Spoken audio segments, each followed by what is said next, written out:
You're listening to the We Are Libertarians podcast network. Find all of our shows at wearelibertarians.com. Okay. First up, Patreon. Thanks so much for listening to the Chris Spangle Show. I really do appreciate it. I wanted to let you know there are two ways you can best support my work. First, share this episode with a friend. That's the best way that any podcast grows. And second, consider becoming a financial supporter through Patreon or Substack. I use this money two ways. Number one, it supports many other podcasts. The cost to run this show plus the others on our podcast network run several $100s a month. How many darn subscriptions can one person have? I might be setting the Guinness Book of World Records, but it's necessary to make it all work together. And when you pitch in $5, $10, $25, or $100, it keeps the Spangle family from absorbing that cost. The more resources we have, the more we can do in terms of spreading the message of common sense and serving the common good through love, hope, and charity. The other reason is that every show takes 3 times longer than the length of the episode to produce. If one show is an hour long, there are at least 1 hour prepping for the show and 1 hour editing and marketing the show that takes place. And I do it because I love it, to be sure, but when you contribute, it's a great way to let me know that you love it too. I want to especially thank Casey Feldposh and Reinhold for being a $100 a month patron. And if you want to join the more than 50 others that continue to move this show forward, please visit chris-spangle.com or look in the show notes of the episode for the link. Thank you for considering it. I appreciate it. June of 1633. In the Grand Hall of the Convent of Santa Maria sopra Minerva, Galileo Galilei, a mathematician, an astronomer, and an inventor, stood before the Roman Inquisition. At 69 years old, his health failing, he'd faced judgment for teaching something the Church had declared unacceptable, that the Earth moves around the sun. For nearly 2 decades, Galileo had used his telescope to explore the heavens, discovering moons orbiting Jupiter, charting the phases of Venus, and mapping the rugged surface of the moon. These observations challenged the geocentric model, which placed Earth at the center of the universe, a model the Church had defended for centuries. The Catholic Church had warned him in 1616 not to present heliocentrism as a fact, but Galileo believed the evidence was too strong to ignore. When he published Dialogue Concerning Two Chief World Systems in 1632, presenting both the heliocentric and geocentric models, it was obvious which he believed to be true. The Inquisition summoned him to answer for it. After a formal trial, Galileo was found vehemently suspected of heresy. He was ordered to publicly recant his support for heliocentrism and sentenced to house arrest for the rest of his life. His book was banned. His public voice was silenced. Yet his ideas couldn't contain. They escaped and spread quietly across Europe, fueling the scientific revolution. Over the next century, the heliocentric model became the accepted foundation of modern astronomy. Galileo's story is not just about science, it's about the courage of one individual to follow evidence and his conscience against the demands of the most powerful institution of his age. Libertarians embrace individualism because it puts the person and not the government or society at the center of political decisions, ensuring respect for personal freedom and choice.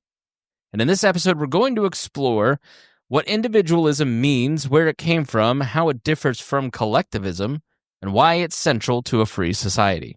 So stay tuned.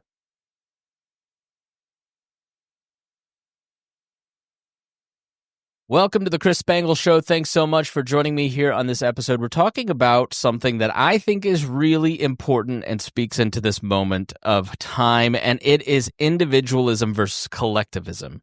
This is a core principle of libertarianism, and it is the unit by which we judge society and do our analysis when we're looking at the news. It's through the lens of individualism and not collectivism, right? So we'll get into what that means. If you're not sure, I maybe you have an idea, right? But let's get into it. So let's kind of jump back and talk about the evolution of the idea of individualism.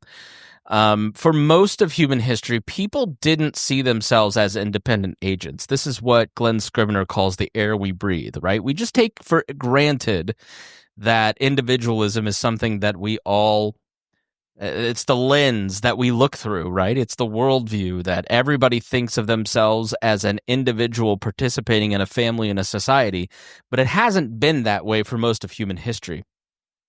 Identity was rooted in tribe and their clan and their village, or maybe a class. For instance, in medieval Europe, you were first a member of your family and a social station, like a peasant or a knight or a merchant, and not an autonomous individual making decisions for yourself.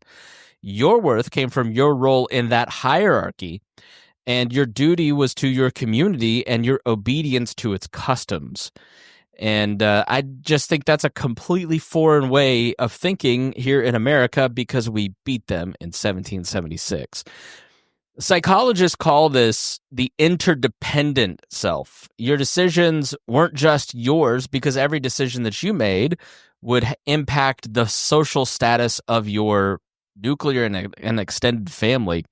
And your behavior was measured by the expectations of your family, your church, your neighbors, and local ruling powers. And so there were some strengths to this collectivist worldview, and it was stability, belonging, a clear moral framework, right? People were able to tell you how to live, where to live. You weren't going out and trying to construct your own moral framework every 5 minutes and changing and having all this wrestling that we see so much in culture today.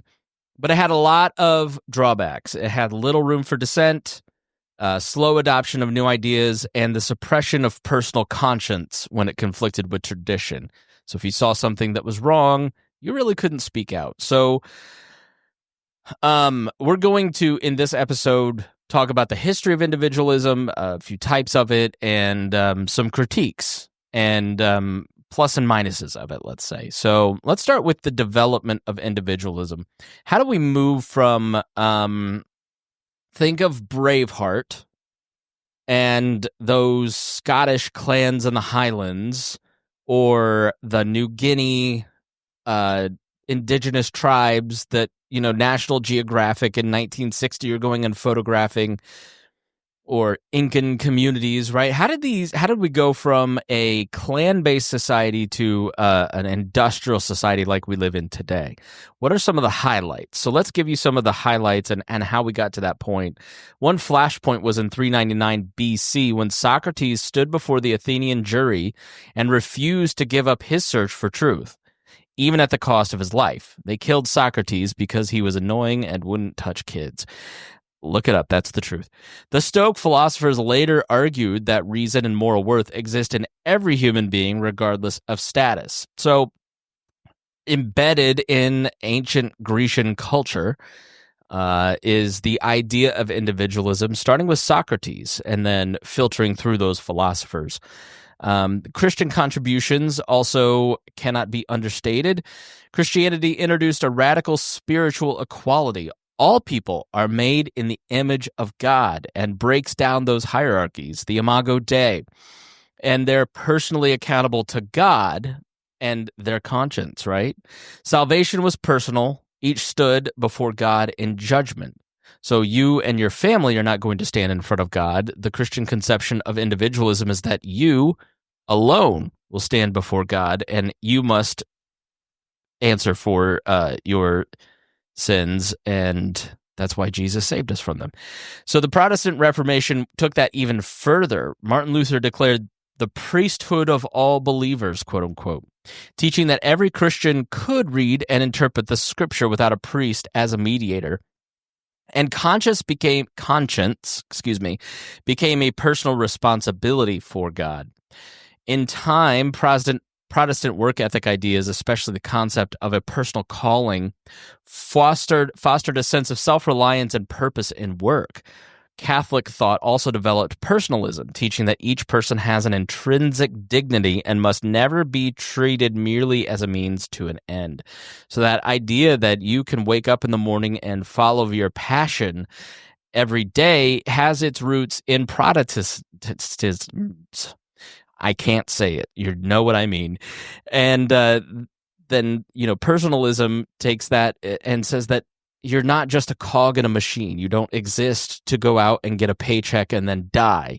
You are a human being worth so much more than that, right? You're not just like a robot, right? So then we move on to the Enlightenment. Okay, the Enlightenment has people like John Locke, who argued that life, liberty, and property are natural rights and that the government exists to protect them, not grant them. We covered that in detail in the previous episode. Go check that out.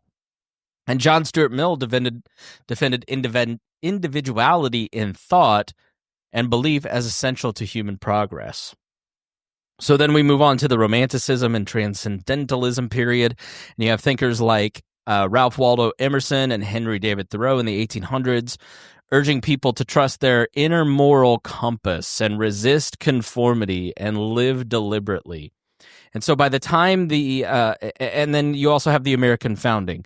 So by the time America's founded, individualism is just embedded in the DNA of America between the Judeo-Christian traditions that I talked about and the Enlightenment traditions, which is funny because the Enlightenment and Romanticism in some ways are a rejection of those Judeo-Christian conformities. But it all comes together in the American idea that every individual is made in the image of God, therefore worth liberty and dignity and justice, and afforded liberty, dignity, and justice. Excuse me. I've had a lot of caffeine today, so I'm talking very fast, so I apologize. But you see this notion of individualism, of self-government, of you choosing your path in your life and not having an outside church, government, family structure telling you how you can and can't live, at least not embedded in law. And you see that in the Bill of Rights, through the freedom of religion that Thomas Jefferson writes out, and the idea that government exists to secure the liberties of each person, not to provide you things, but to secure your liberty. Again, going back to negative and positive rights, which we talked about in that last episode. So let's talk about ethical individualism. Okay, what is this concept? Ethical individualism is the belief that each person has the right and the responsibility to chart their own course in life as long as you respect the rights of others, which is key. And so what does that mean, right? Because in this day and age, words are violence, and if I hurt your feelings, then I'm not respecting you. But that's not what we mean when we say respect the rights of others. What we mean is that you are not, like in the last episode, taking people's life, liberty, property. You're not stealing from them. You are not defrauding them. You are not killing them. Those are the rights that you must respect, right? You can chart your own course and hurt your mom's feelings. And you have a right to do so because you didn't physically hurt her or steal her property. But it's all about making your own choices and accepting the consequences of those choices.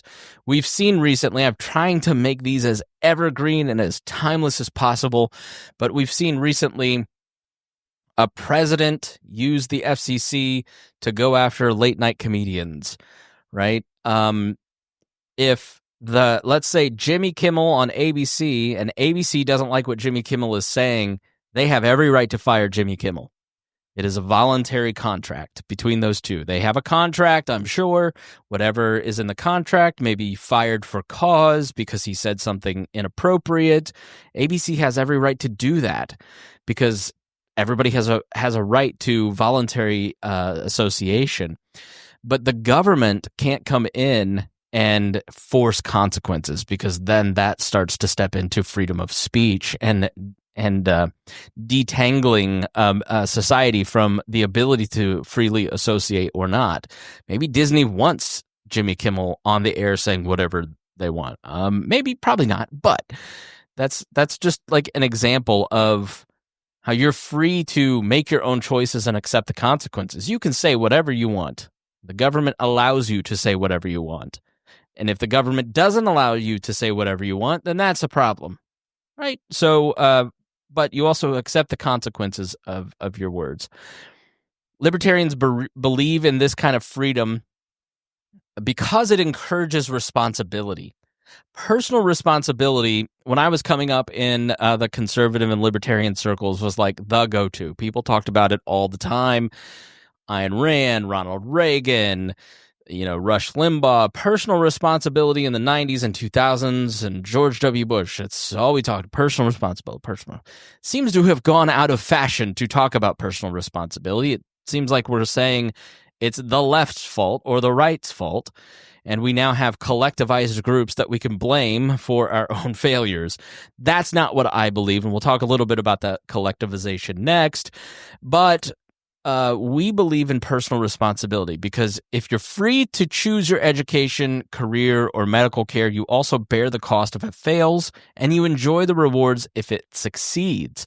You have to be able to get the full benefits or consequences of any decision you make. And if you have that responsibility, you're going to make better decisions. You're going to make more informed decisions. You're going to have better services because you're directly involved in making those decisions. Car insurance is a lot better than health insurance because there's a lot less regulation and a lot more ability to make better choices.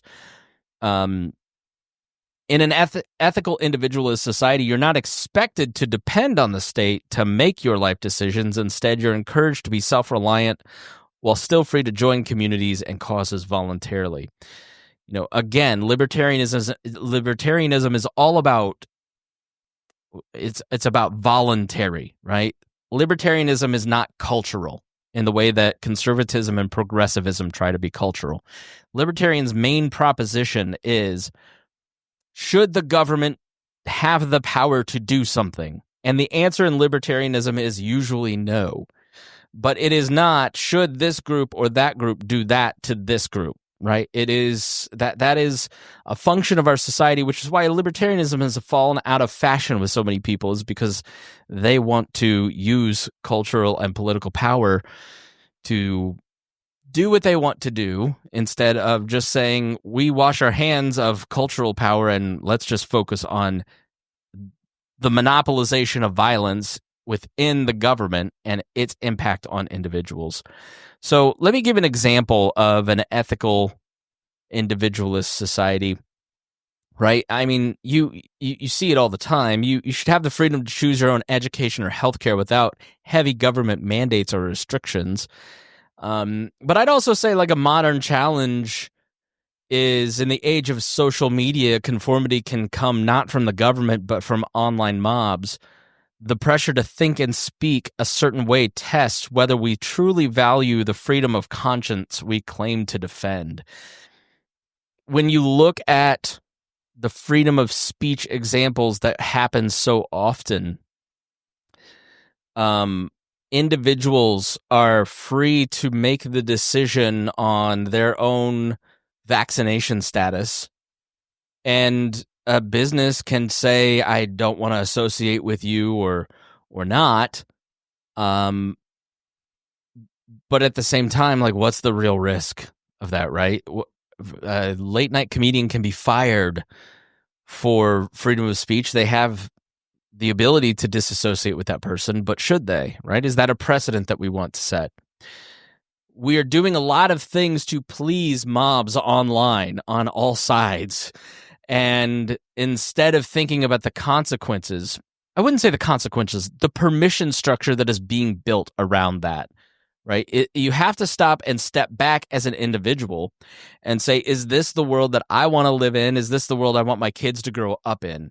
Do I want my kids to live in a world where something they tweet at 16 will get them fired at 38?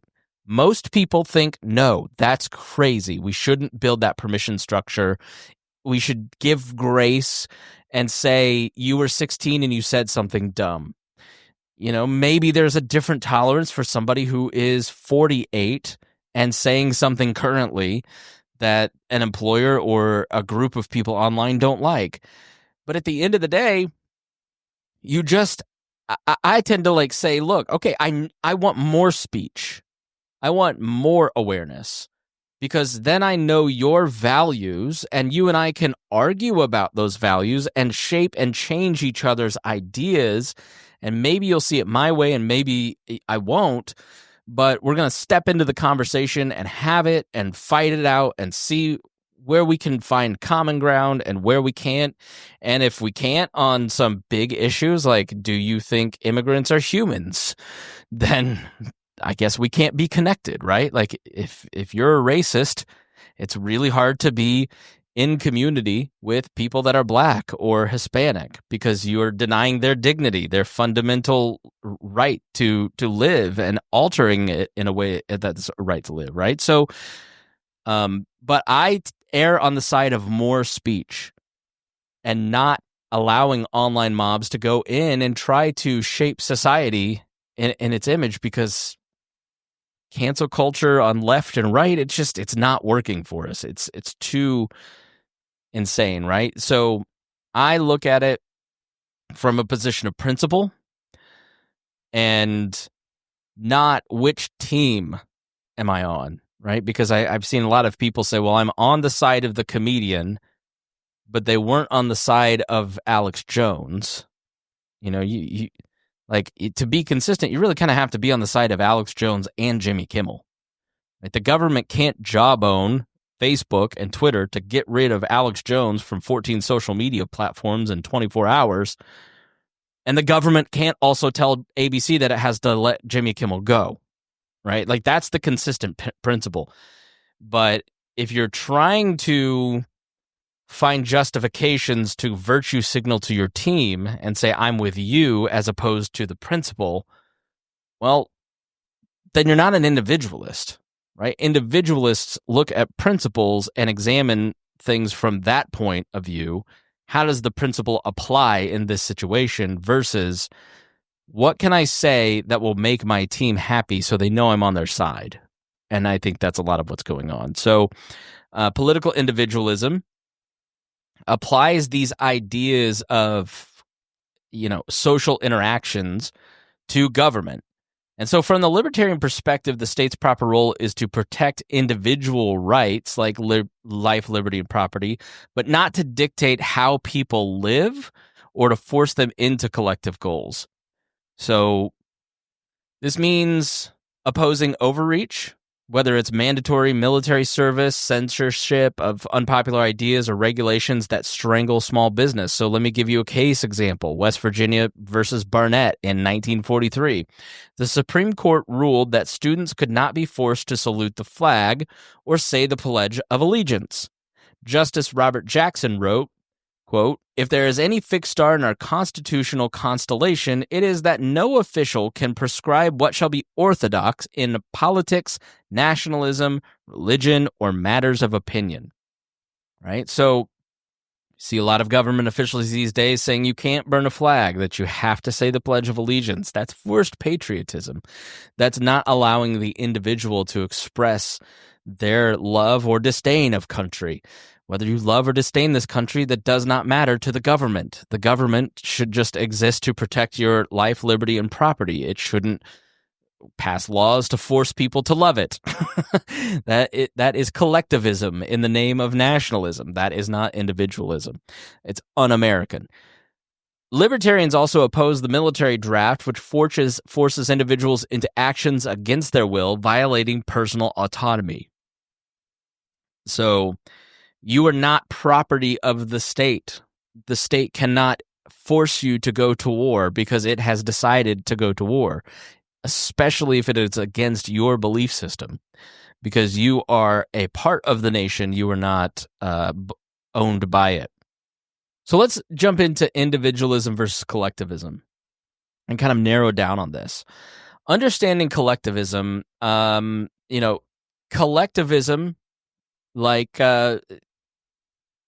typically what you get is like communists, right? Communists, socialists, they're really into collectivism. That's political collectivism, right? We are all property of the state.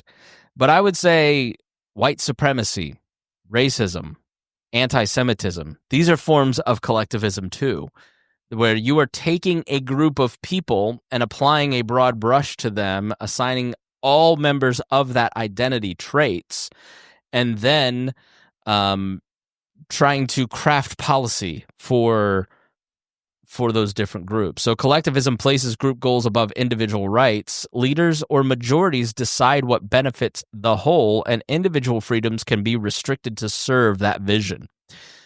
And this is a question that I think you have to ask yourself a lot when you're watching the news. How much political force should be used to make me participate in your vision of the world and vice versa? I'm a Christian. Make no bones about it.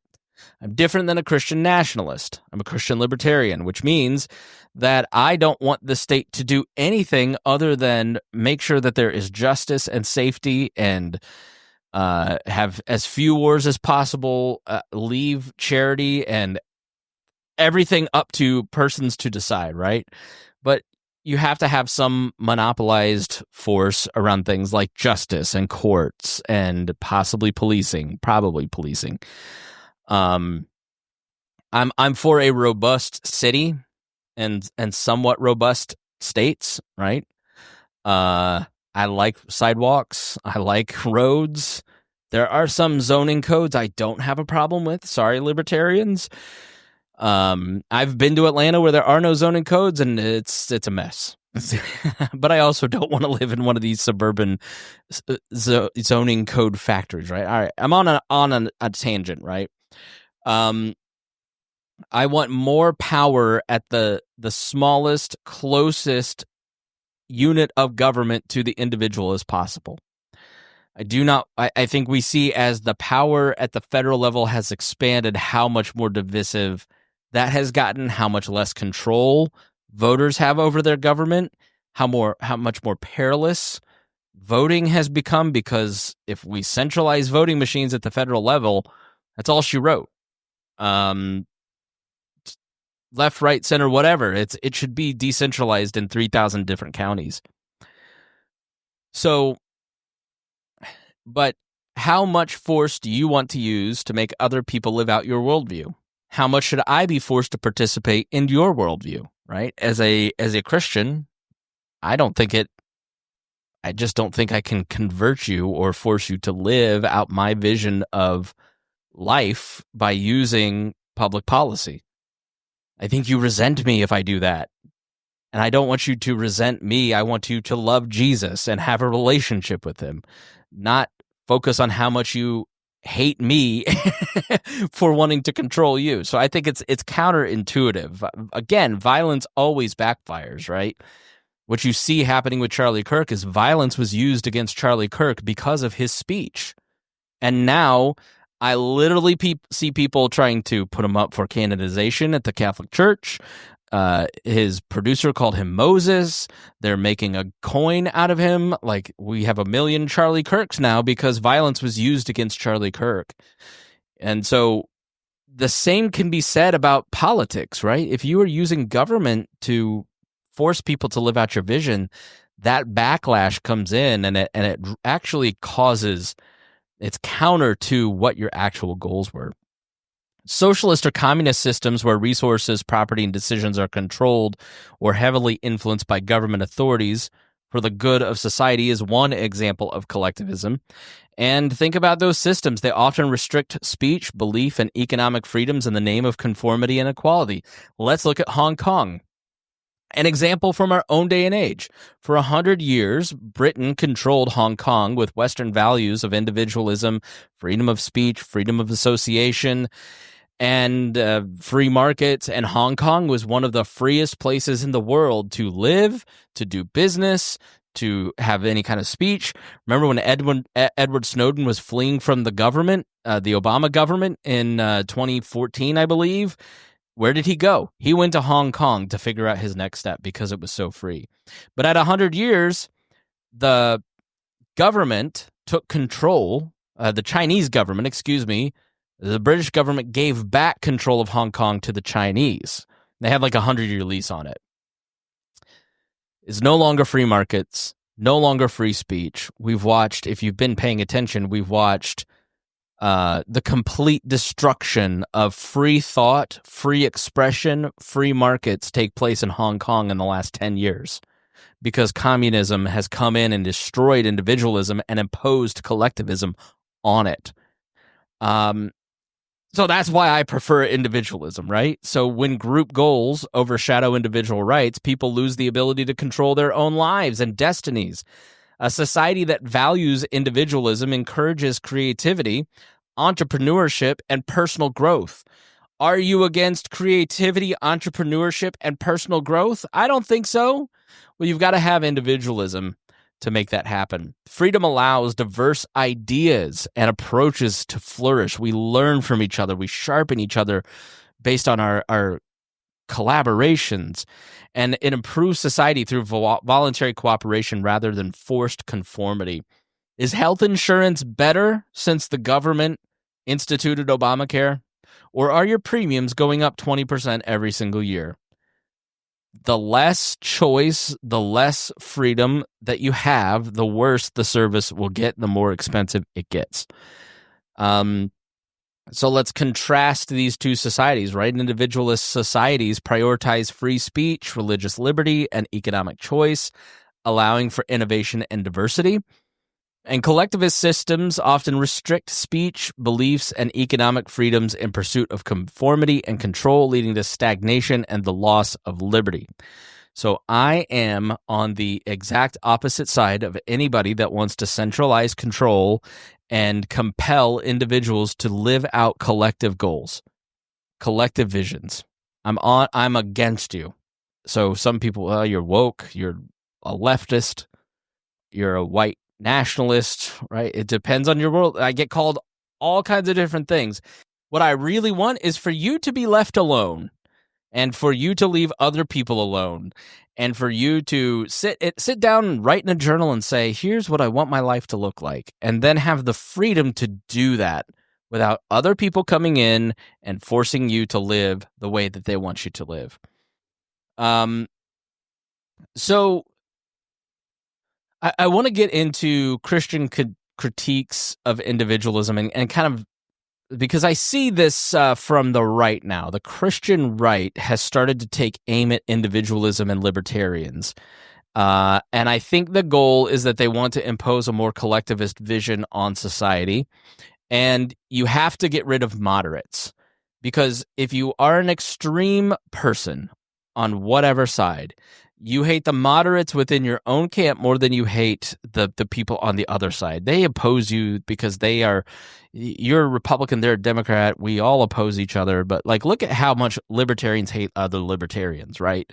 Those are the more personal fights, right? We can get along with Republicans and Democrats, but man, screw that libertarian, right?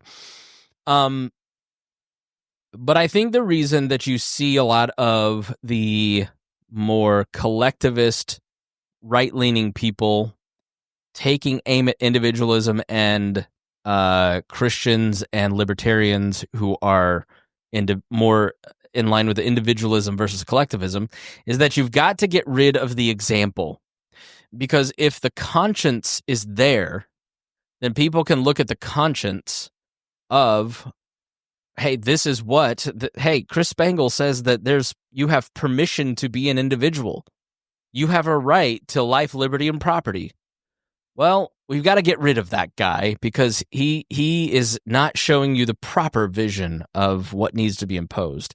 It's a function of whenever you see one of these right-leaning people taking aim at classic American foundational principles, it's because they want to destroy those principles. They're not critiquing, they're trying to do exactly what you heard. Restrict speech, beliefs, and economic freedoms in pursuit of conformity and control, which leads to stagnation and loss of liberty. So I'm going to be opposed to you, but I do want to share some of these critiques of individualism, right? So Christians and a lot of these folks will warn against expressive individualism, the idea that self-expression is the highest goal, often at the expense of God or community. They caution that radical independence can lead to isolation, undermine unity in the church and shared moral purpose. Affirm that while individuals have immense worth, they are designed to live as part of a body using their gifts or service.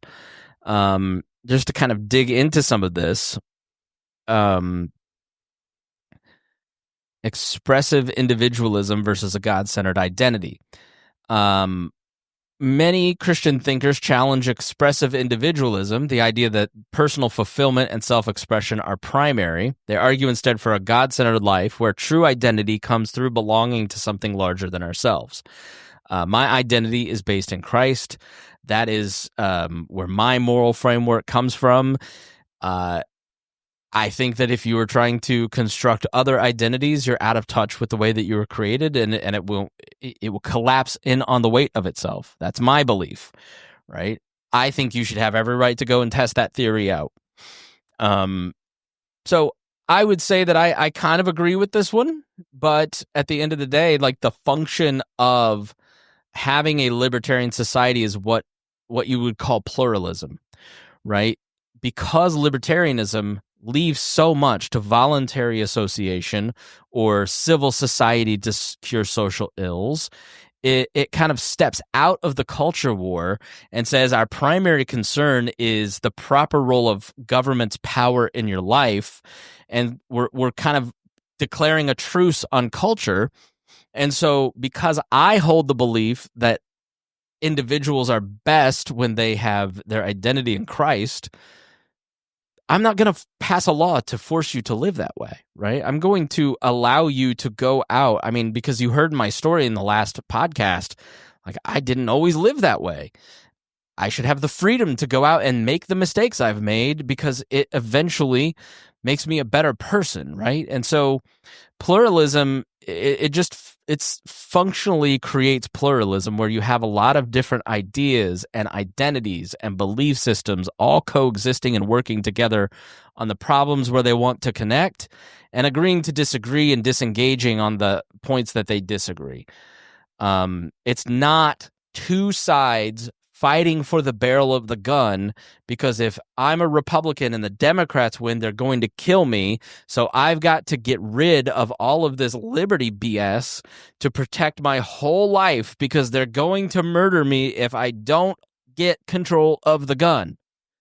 It's a sick and twisted worldview, to be honest with you, because once you get out in the world and you just accept that pluralism it's either pluralism or war.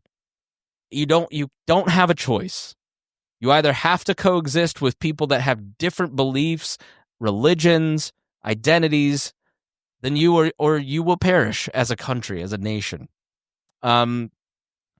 So when individualism becomes radical, rejecting all communal bonds, like living out in the forest, it erodes relational identity. Critics warn this leads to a form of loneliness alien to Christian community, which emphasizes mutual belonging and shared purpose. I agree with this, but I also think this is a little bit overstated, right? Like, we can't have individualism because people end up lonely, because they isolate themselves. My guilty pleasure is Homestead Rescue with Marty Rainey. And inevitably, they do like recap shows, and they go back, and these people who like move out to the country and cut themselves off, they eventually move back, or they find community in where they're at. Like, we're just communal beings. And I think if somebody were to move out in a Ted Kaczynski cabin, they wouldn't stay there long. I just think that's an overwrought position.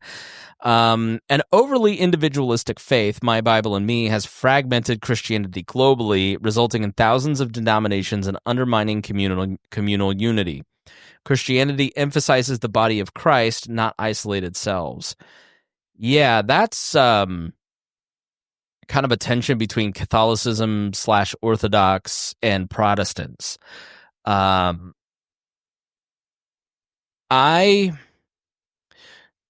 want to show unity in what I have to say. I am a Presbyterian in a small Presbyterian branch, right? And I think, I don't know, if the Catholic Church had not misbehaved for so long, we wouldn't, if they hadn't been lusting after worldly power instead of godly power, then we wouldn't be in this situation. I think you tend to find community with Christians of different denominations if you try, and you you may not worship with them on Sunday, but if you go out in your community and you're working on shared projects, like at Shepherd Community Center here in Indianapolis, there's people from all kinds of denominations working on godly pursuits together. I just don't see the level of division and anger acted out in the very Christian circles that I work in and live in here in Indianapolis, that is cross-denominational, that I often see expressed on social media by people who are trying to get you into Orthodoxy or Catholicism. So I just don't buy it. I think saying there's a million different denominations is just sort of, it's like a thing people say, but that's because they want you to join their team. Theologians like C.S. Lewis argue that Christianity values individuals, not isolated atoms, but as essential parts of a larger body. So each, I wrote this poorly. Theologians like C.S. Lewis argue that Christianity values individuals not as isolated atoms, but as essential parts of a larger body, each person offering unique gifts for communal flourishing. Moreover, Christianity offers theological roots for individualism grounded in sin and redemption. The individual must stand alone in repentance and faith, but it is called to holiness within community.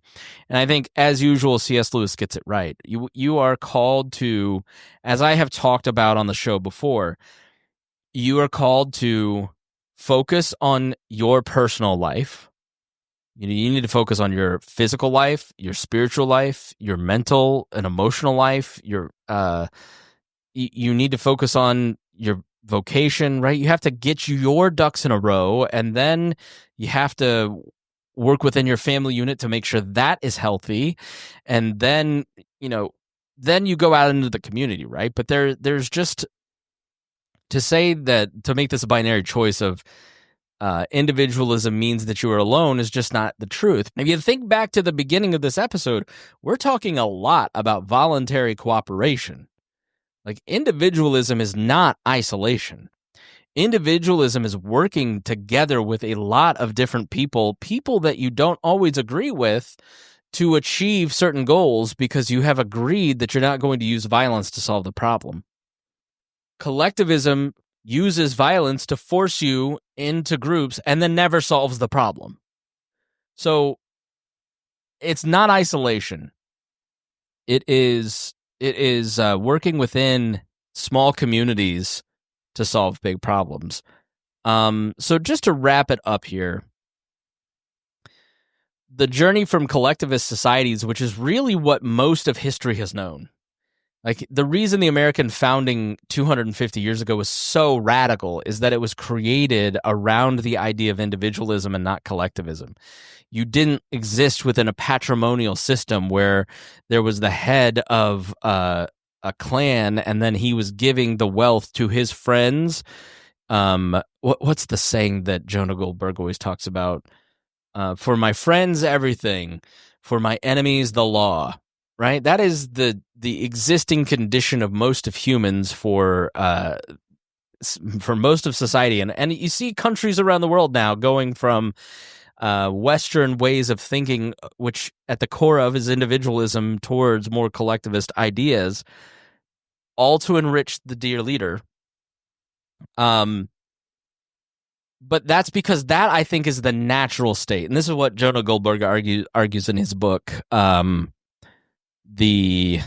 What is it called? It's really, really good. He calls it the miracle. Let me look this up. Jonah Goldberg book, Suicide of the West. And he argues that, like, patrimonialism, hierarchy, maybe not socialism, but like this idea of clan rule is the default state of human nature. And so to have individualism, to think independently of an identity or a group, is inherently, it goes against human nature, which is why it's so difficult. But we've fought long and hard to get to this point, to allow people to make decisions to how they want to govern their life. Christianity helps shape it by affirming personal dignity and conscience, even as it continues to warn against individualism detached from community. Libertarians embrace individualism because it protects conscience, encourages responsibility, and fuels human creativity. I keep mentioning the word conscience, and let me explain that, because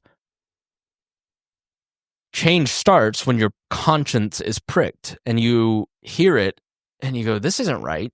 This needs to change. That is the beginning of change. I feel guilty. I feel shame around this. I feel empathy for that person. It's your conscience that is really a guide when it comes to how to act out your values as an individual. Libertarians embrace it because it protects conscience, encourages responsibility, and fuels human creativity, but the healthiest form is grounded in virtue and balanced by voluntary cooperation.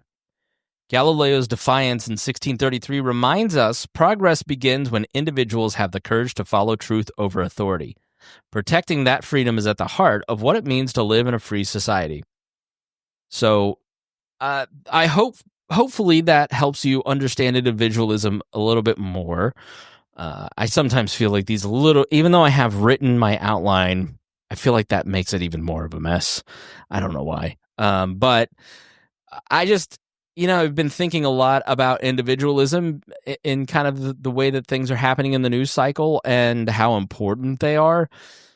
And how important it is to kind of stand as an individual by understanding your values, understanding your principles, understanding these foundational principles of what makes a free society and what makes a healthy society, and having the courage to stand opposite your group when they inevitably cross the line. Like if you are, like, I don't want to, I'll pick on both sides of free speech. Like, how many times am I, like, the Dixie Chicks? Okay, here's the example.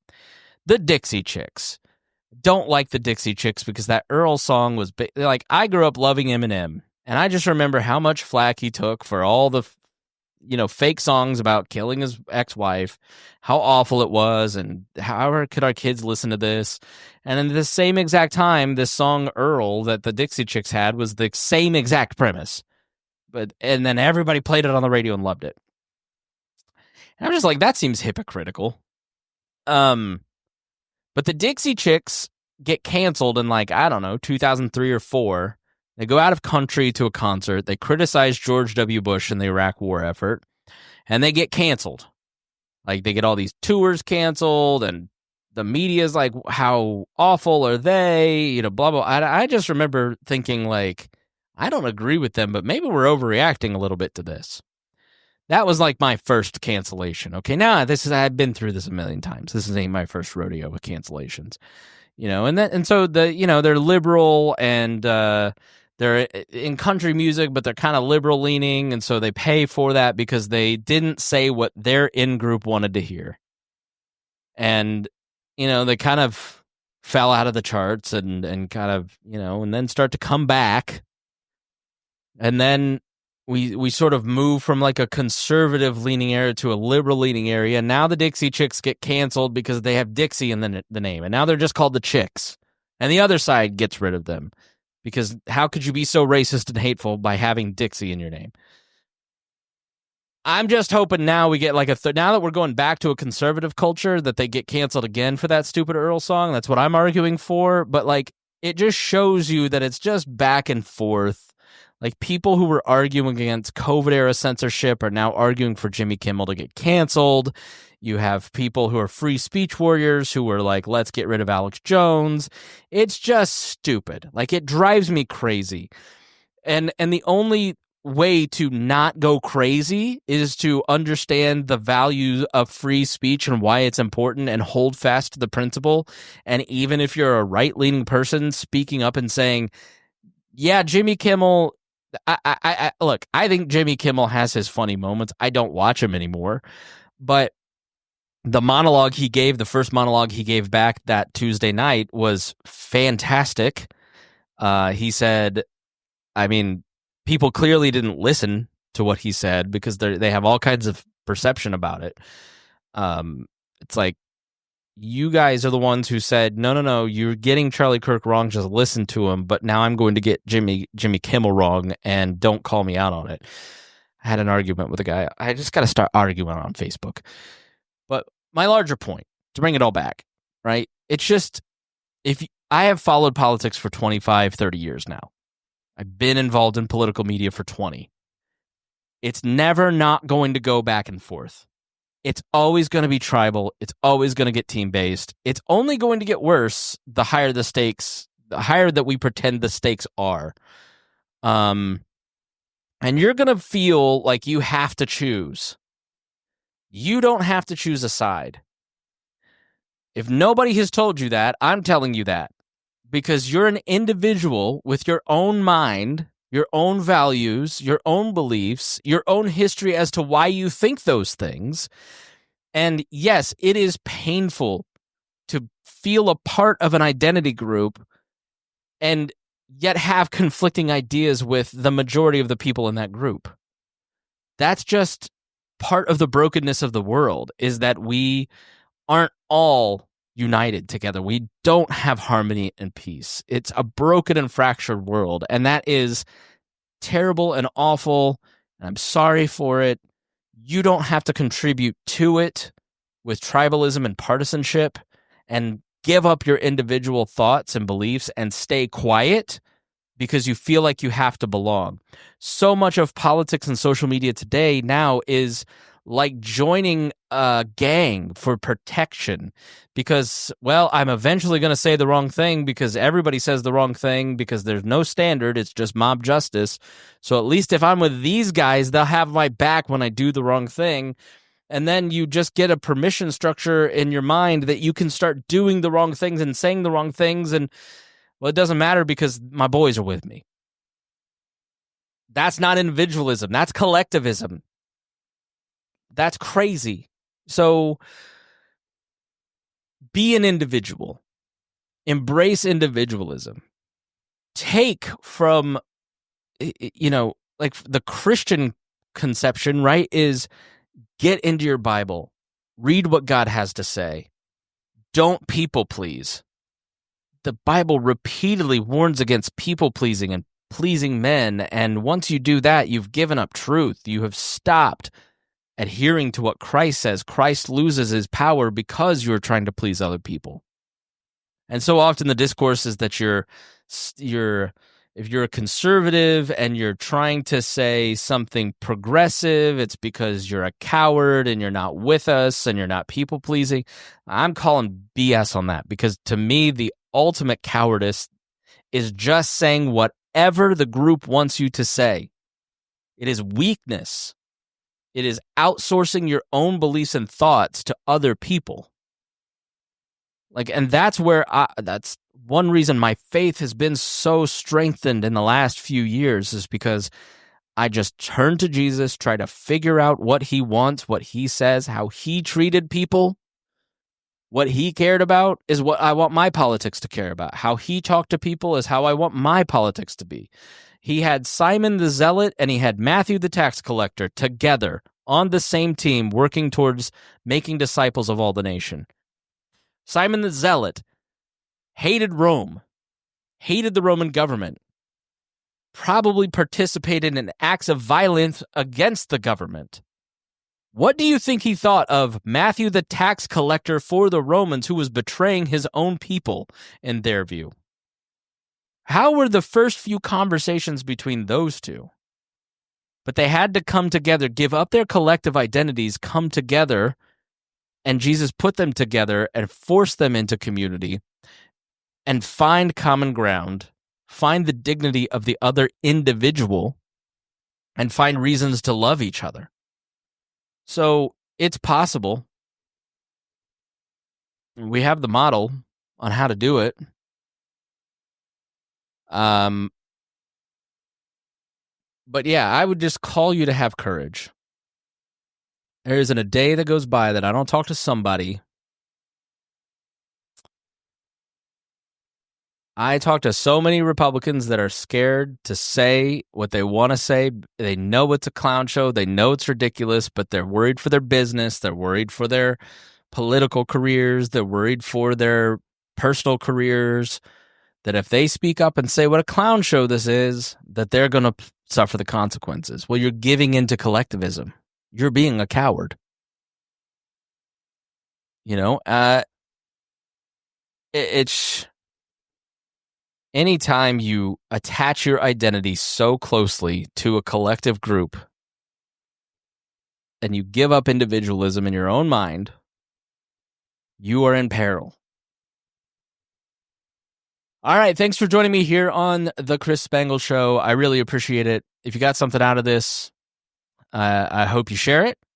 We've had a bunch of people download these shows, so I've had a bunch of messages. If you've written me, I've read your message. I would thank you for your message. I will share those on future shows. Haven't had time to respond to anyone, unfortunately. Just trying to get the time to do these. But I truly appreciate your notes, and thank you so much for joining me. We'll see you again here on the Chris Spangle Show.